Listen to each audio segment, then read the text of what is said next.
and welcome back to the channel. Today I wanted to sit with you mamas and talk about all things reading. How I've been raising my girls and teaching them how to read, to what resources do we use when we're reading, and things to remember when we're teaching our kids about reading. So if you'd like to hear more, then let's get started.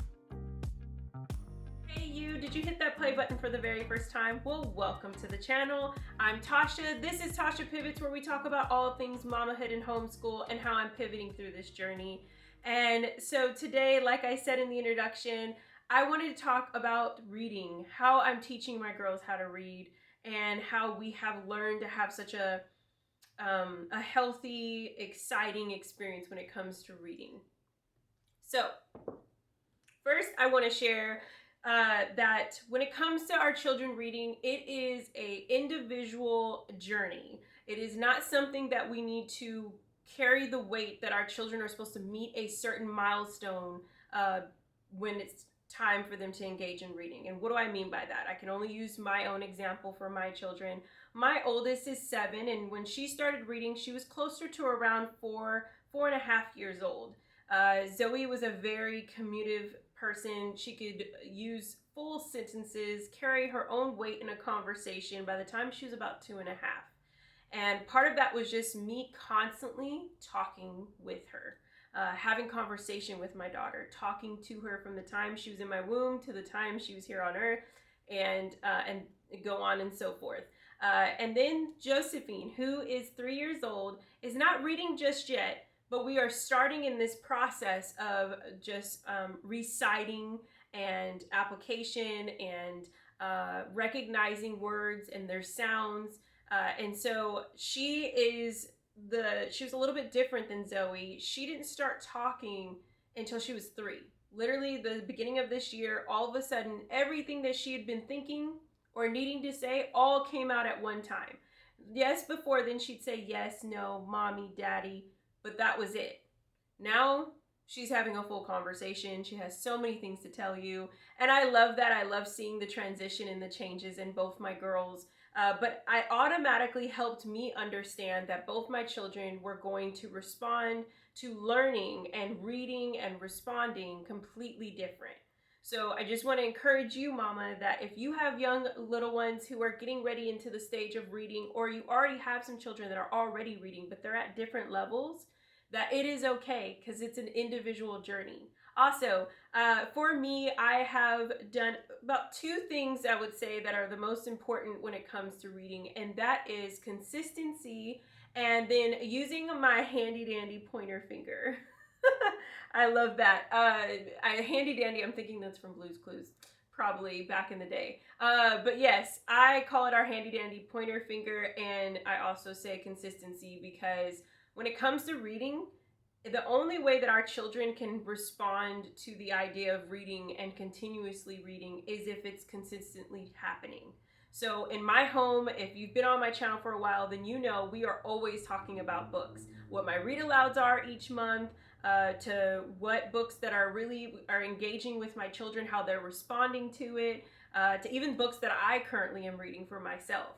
So it is always happening. We are always taking trips to our local bookstores. We are always having a conversation about the book that we're currently reading, and just finding ourselves in different spaces in our home picking up a book. So with that, it automatically creates the atmosphere for our children.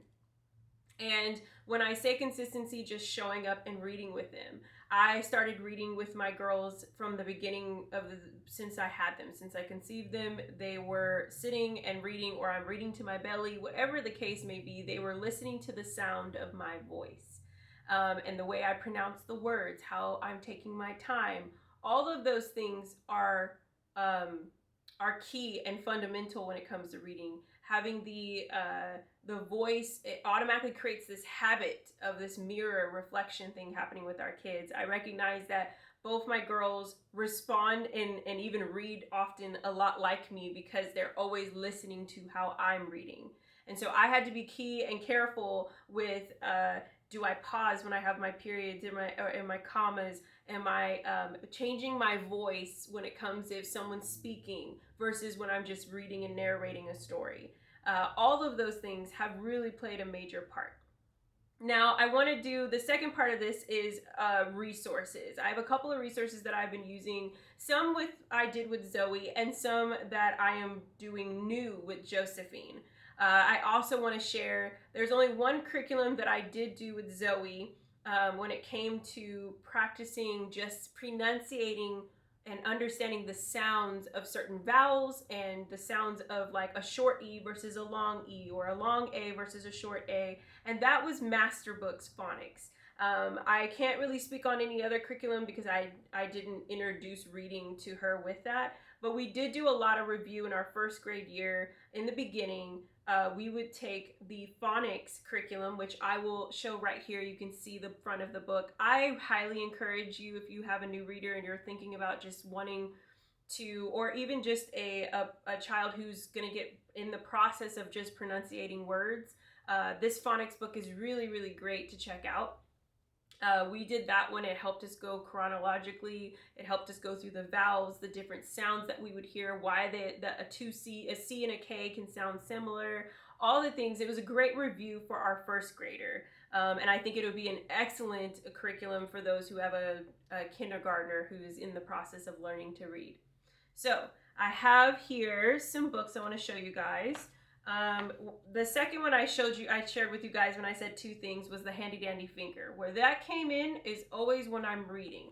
So these books are ones that I actually bought when I started teaching Zoe to read and having her read aloud to me. These are the I Can Read books. I will just show you a few that we have in here that we love to read all the time. As you can see, you can notice that there is two things happening here on that corner where there says my first reader, and then the other one, so that's my first reader right there, and then the blue one, you're going to see it says beginning reading. There's different levels to these, so if you've never seen these books before, on the back they have a description of what level your child may be at when it comes to reading, which I really think is awesome, because then you can kind of gauge where you should be working with your kids and what books are actually helping them to be able to know where they're at. So with these, they have pretty simple sight words, and I use these with Zoe when I wanted to first introduce and see like a sight word inside her reading. And so I'm going to show you guys like a little close-up of the story. As you can see, it says, "We tiptoe to the baby bird. We are so very careful." All of those are very much sight words that our kindergartners, or even our late preschoolers that are almost to kindergartner would probably be using and would recognize, like the to, the are, the so, the very. All of those are really key. And so I love these stories. I recommend these if you are working with a child who is learning to read and ready to see a book and follow along. This is a great find.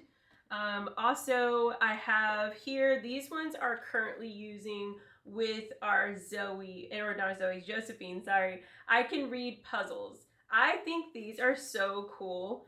These are where you can take words, put them together, and then they first get to sound out the word. So there's learn and practice there, consistency. And then I'm going to pull one out so you guys can see one, see if they're in order. Because we do these every morning with Zoe, or with Josephine. I keep saying Zoe. Me and Josephine will sit and we'll do these. First, I let her do the puzzle of putting them in order, making sure they're in the right order of the picture. Ooh. See if I can do that. There we go. Maybe? No, still wrong. I'm looking at the picture from the back end. Wait, what is going on? Ah. Okay.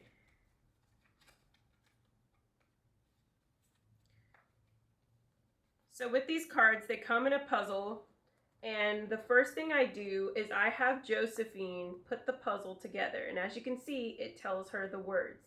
So this first allows me to practice with her the A, the P, and then the E, and having her be able to say that's an ape, okay? Then what's great is these cards are dual practice for our child, because then there is some reading involved. A cape wears, and so now you have to put the puzzle back in order the new way. Let's see if I can do that. There we go. So So it says the ape wears a cape. And so then they can practice that. I think these are really fun to practice, especially with your preschoolers, if you just first getting them to do the puzzles, then saying the word, or even having them point to each letter, and then flipping it over, having them do the puzzle again, and then practice with your pointer finger again, and have them respond or recite what they see, or what reading with you. So you say it, then they repeat it, and then going through each one. So that has been really helpful with Josephine in this new introduction of just, okay, I know what this animal is, but now I can say it in a complete sentence, and just practicing that with her. Now, do I expect her at 3.5 to be able to fully read? Not at all. But I do know that she's ready and willing to learn. And so I start with just the puzzle part. The puzzle part is fun. She loves matching them. And then we just go to each letter. So there's an introduction there. Those are great for your preschoolers. Now, if you have a kindergartner, that you could still do the puzzles and then have them say the word, then have them flip it, and then you take the time and do it there. Also, a great key thing with this that you could do is you could take maybe 5 cards for each week, and you could say, I'm going to take the story or whatever this is written here, and I'm going to let those be my sight words. So the ape wears a cape. All those could be the sight words, and maybe 5 other puzzles or 4 other puzzles, and choose those ones there, and let that be the sight words that you're practicing with your child every day. And then when it's time for them to do the puzzle, they can say, oh, I know that word, and then say it. That is a great exercise that you could do with these cards.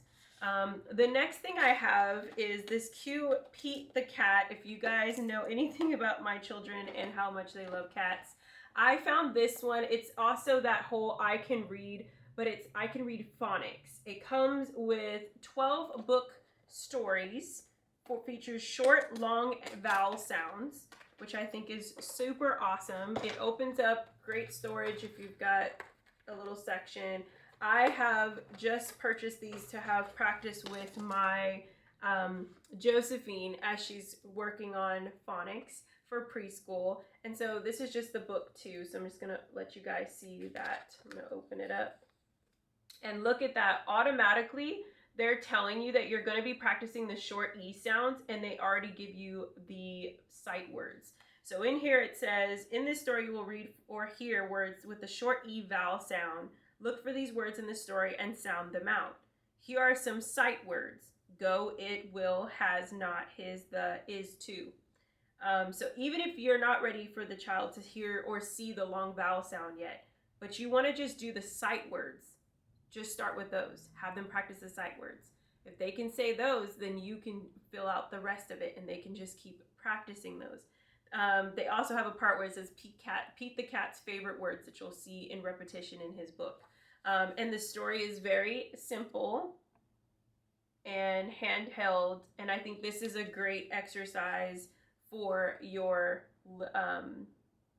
child when it comes to reading. So these are going to be really cool and really key part to our practicing.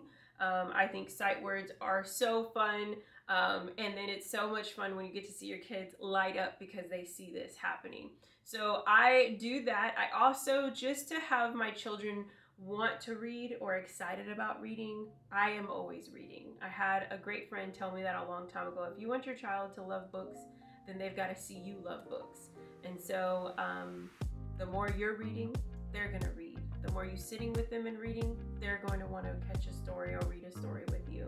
And I love these young years, these small years with our kids where they just want to sit in our lap, they want to snuggle, and they want to read. So if you have a designated space in your home that you can be where there's pillows, there's a mat on the floor where you guys can just enjoy reading together, or maybe it's in bed snuggling in the morning and you've got a little basket next to the bed that they know that when they come in the morning or even right before bed, they can sit with you and read with you. It is so awesome, and it creates this intimate time that they'll always remember. So I encourage you, if you can do that, you'll highly, highly enjoy it with your girls. All right, guys, that was all for my tips and things when it comes to reading. I hope you enjoyed this video. Please give it a thumbs up if you did, and until next time, I'll see you guys on the next video. Talk to you later. Bye.